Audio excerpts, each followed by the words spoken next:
Sir आप सहमत हैं अतुल जोशी सर और क्या पॉलिसी से ये संकेत मिल रहा है कि महंगाई के आंकड़े जानबूझ के थोड़े ऊपर के लिए ताकि कंफर्ट रहे बाद में?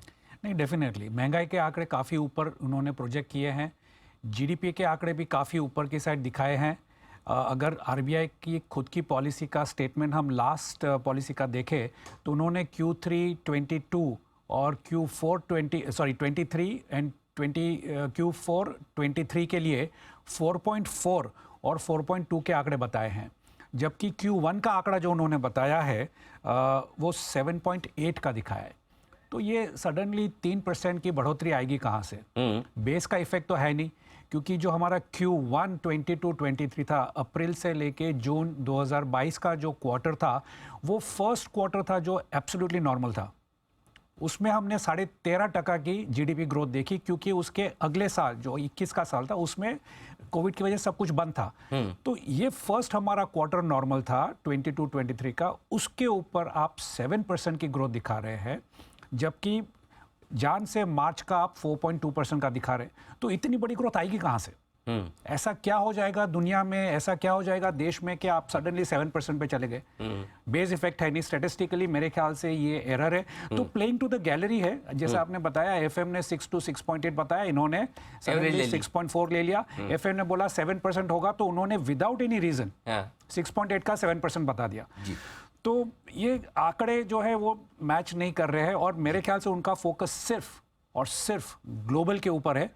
इंडिया के ऊपर उनका बिल्कुल फोकस नहीं है। अगर आप उनकी पूरी स्पीच पढ़े तो 70-80% टाइम उन्होंने दुनिया के ऊपर दिया है। और एक सेंटेंस जो मैंने पकड़ा कि दुनिया की सारी इकोनॉमी ग्रो कर रही है, काफी सारी कंट्रीज ग्रो कर रही है। तो भैया कौन सी कंट्री ग्रो कर रही है? चाइना और अमेरिका को छोड़ के, जो वो भी प्रोजेक्शंस हैं। करेक्ट। तो ये सारी चीजें प्लेइंग टू द गैलरी है। हम दुनिया को देखेंगे, दुनिया बढ़ाएगी हम बढ़ाएंगे, दुनिया नहीं बढ़ाएगी हम नहीं बढ़ाएंगे। तो क्वेश्चन फंडामेंटली ये आ जाता है कि क्या हमारी पॉलिसी जो 4% की जो टारगेट पॉलिसी जो रघुराम राजन ने बनाई थी, क्या वो इंडिया के लिए अप्रोप्रिएट है? अब जोशी साहब, पोज कब से होगा और रेट कट कब से शुरू होगा, इसका कोई अंदाजा लगाना इस वक्त ठीक है, जल्दबाजी है? मेरे हिसाब से आरबीआई को फोर्स होगा, एक कंपल्शन हो जाएगा कि उनको रेट रिड्यूस करने पड़ेंगे, और ये दिसंबर के पहले पहले होगा। क्योंकि जो जीडीपी के आंकड़े हैं, चाहे वो गवर्नमेंट के हो चाहे आरबीआई के हो, कंप्लीटली मेरे हिसाब से कम 1 से 1.25% ज़्यादा है। अगर आरबीआई खुद कह रही है कि मेरा Q3 Q4 4.2 4.4% रहने वाला है कैलेंडर ईयर, करेक्ट, तो सडनली कैलेंडर के पिछले हिस्से में H2 में कहाँ से 7% 8% या 6.5% हो जाएगा? वो तो पॉसिबल ही नहीं है, बेस इफेक्ट है ही नहीं। तो होगा ये कि मेरे हिसाब से जीडीपी जो रियलिस्टिकली है 5 और 5.5 के बीच में पूरे साल का आना है। तो उसकी वजह से जो इंडस्ट्रियल क्रेडिट है, या कई सारे गवर्नर क्या कर रहे हैं कि बड़े आंकड़े दे रहे हैं, लेकिन जो माइक्रोस्कोपिक आंकड़े हैं, जो मैंने बताया था कि इंडस्ट्रियल क्रेडिट घट रही है इन द सेंस कि उसका जो शेयर है ओवरऑल बैंक क्रेडिट में, वो तो कम हो रहा है। 2 परसेंटेज पॉइंट से कम हो गया पिछले 9 महीने में। 26% था, 24% हो गया। तो कहाँ, मतलब जो कंजम्पशन हो रहा है क्रेडिट का, वो तो इंडस्ट्री में नहीं हो रहा है। करेक्ट। तो जीडीपी को बूस्ट नहीं मिलेगा मैन्युफैक्चरिंग सेक्टर से, गवर्नमेंट चाहे कितना भी एक्सपेंड कर ले। और दूसरा एक कॉन्सेप्ट होता है फाइनेंशियल इन्फ्लेशन, जो मेरे हिसाब से ये है कि आपने इंटरेस्ट रेट बढ़ा दी, ईएमआई बढ़ गई तो लोगों को सैलरी बढ़ानी पड़ेगी। लोअर स्ट्राटा ऑफ फैमिली, जो जैसे ड्राइवर्स है, मेड्स है, कुक्स है, फैक्ट्री वर्कर्स है, सबको अपनी सैलरी बढ़ानी चाहिए। तो वो सबके हिसाब से भी आपका इन्फ्लेशन बढ़ रहा है। तो ये जो गवर्नर को ये भी देखना चाहिए कि उनकी रेट हाइक से क्या फाइनेंशियल इन्फ्लेशन बढ़ रहा है।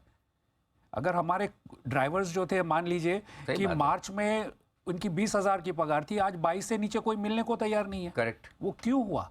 क्योंकि उनकी ईएमआई बढ़ गई, खर्चे बढ़ गए। तो फाइनेंशियल इन्फ्लेशन वो कंप्लीटली इग्नोर कर रहे हैं। और उसका मैं मैक्रो इंपैक्ट ये कहूंगा कि हमारी जो इंटरेस्ट कॉस्ट है गवर्नमेंट की, वो 7.5 लाख करोड़ से बढ़ के 11 लाख करोड़ हो चुकी है बजट के हिसाब से। और इसको दूसरी तरफ से ये देखें कि हमारी जो बोरोइंग है, नेट बोरोइंग अगले साल की, वो लगभग 12 लाख करोड़ की है। तो बाय एंड लार्ज आप बोरो कर रहे हैं, सारा का सारा पैसा जा रहा है इंटरेस्ट में। तो आप ग्रोथ कहां से करेंगे फ्यूचर के लिए? आप डेट ट्रैप में फंसा रहे हैं। तो यूएस ने क्या किया, उसने डेट ट्रैप में से बाहर आने के लिए 2008 के बाद कई सालों तक इंटरेस्ट रेट जीरो कर दिया। तो बोरोइंग करे जीरो कॉस्ट पे, तो उसकी फिस्कल डेफिसिट अपने आप सुधर गई। और हम उल्टा कर रहे हैं, गवर्नमेंट को फाइनेंस चाहिए, खर्चा करना है, लेकिन हमने पैसे सारे खींच लिए इंटरेस्ट से। सो काफी सारे ऐसे चीजें हैं, मेरे हिसाब से फोर्स होगा अक्टूबर के, डेफिनेटली आरबीआई को रिड्यूस करना ही पड़ेगा। अक्टूबर 2022।